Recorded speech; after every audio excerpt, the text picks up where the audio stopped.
अश्विनी कृष्ण पक्ष की एकादशी इंदिरा एकादशी व्रत कथा।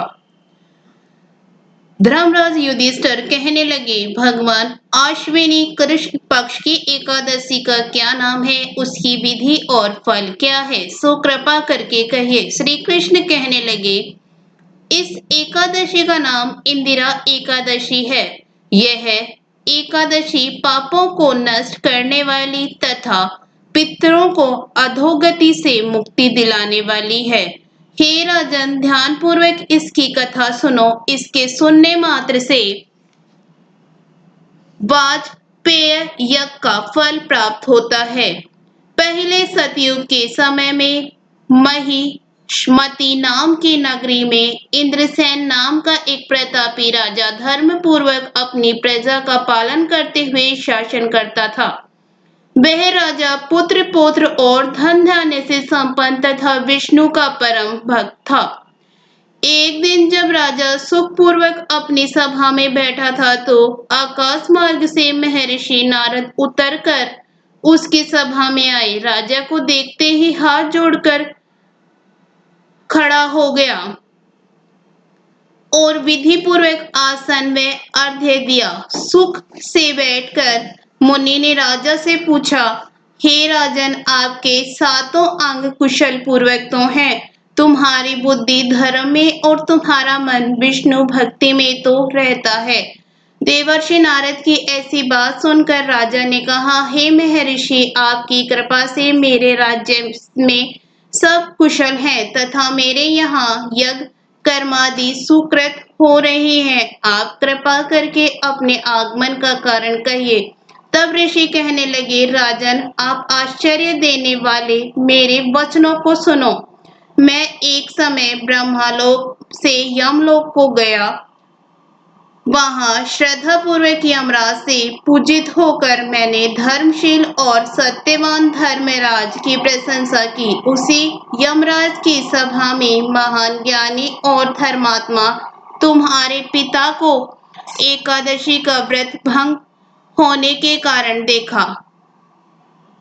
उन्होंने जो संदेशा दिया है सो मैं तुमसे कहता हूँ। उन्होंने कहा है कि पूर्व जन्म में कोई विघ्न हो जाने के कारण मैं यमराज के निकट रह रहा हूँ। सो हे पुत्र, यदि तुम अश्विनी कृष्ण इंदिरा एकादशी का व्रत मेरे निमित्त करो तो मुझको स्वर्ग की प्राप्ति हो सकती है। तब राजा कहने लगा कि हे महर्षि, आप इस व्रत की विधि मुझसे कहिए।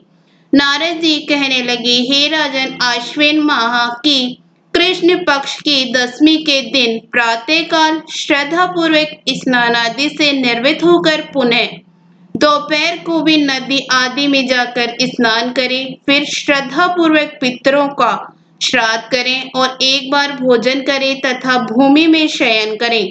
प्रातः काल होने पर एकादशी के दिन दातुन आदि करके स्नान करें। फिर व्रत के नियमों को भक्ति पूर्वक ग्रहण करता हुआ प्रतिज्ञा करें कि मैं आज संपूर्ण भोगों को त्याग कर निराहार एकादशी का व्रत करूंगा। हे अच्युत, हे पुंडरीकाक्ष, मैं आपकी शरण हूँ, आप मेरी रक्षा करना। इस प्रकार नियम पूर्वक शालिग्राम की मूर्ति के आगे विधि पूर्वक श्राद्ध कर योग्य ब्राह्मणों को फलाहार का भोजन कराए और दक्षिणा देवे। पितरों के श्राद्ध से जो बच जाए उसको सूंघ कर गो को दे तथा धूप दीप गंध पुष्प नवेद आदि सब सामग्री से हरिकेश भगवान का पूजन करें। रात में भगवान के निकट जागरण करें। इसके पश्चात द्वादशी के दिन प्रातःकाल होने पर भगवान का पूजन करके ब्राह्मणों को भोजन कराएं। भाई बंधुओं, स्त्री और पुरुष सहित आप भी मौन होकर भोजन करें।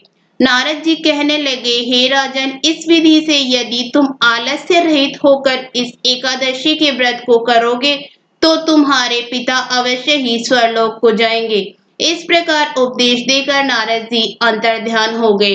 नारद जी की कथा अनुसार राजा द्वारा अपने बांधवों तथा दासों सहित व्रत करने से आकाश से पुष्प वर्षा हुई और उस राजा का पिता गरुड़ पर चढ़कर विष्णु लोक को गया।